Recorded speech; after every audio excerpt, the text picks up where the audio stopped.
Hello everybody. So today's video is on the IHC marker Desmin. So after CD45CK, this is our third primary screening marker which helps us tell you the lineage of a tumor. So what is Desmin? It's a muscle specific intermediate filament protein, and hence you can tell that it is positive in tumors of smooth muscle, skeletal muscle and cardiac muscle origin, and normally identified in smooth skeletal and cardiac muscles.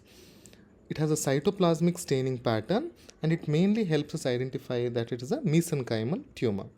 Normally, as we already know, it is expressed in the cytoplasm of skeletal and cardiac muscles, and hence it tells you the muscle lineage of tumors. So in which tumors are it positive? As it is positive in your normal smooth muscle and skeletal muscle cells, similarly it's positive in the tumors arising from those like your leiomyoma, leiomyosarcoma, rhabdomyosarcoma, and thus helps us differentiate these myogenic tumors from other non-muscle sarcomas. So it can be your fibrosarcomas, etc. So it is very sensitive for the muscle origin in soft tissue tumors, and hence it is one of those primary markers first in your undifferentiated tumors and even in your soft tissue IHC panel. Further, to confirm the myogenic origin, you can do SMA and HCAL-Desmin.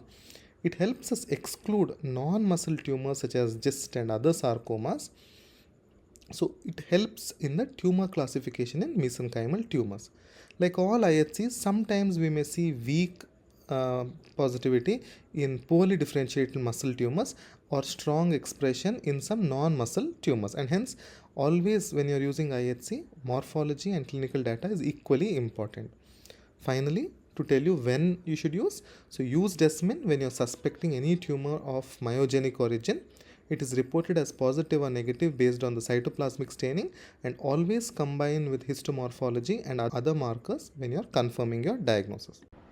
Identify this animal and let me know in the comments. Thank you.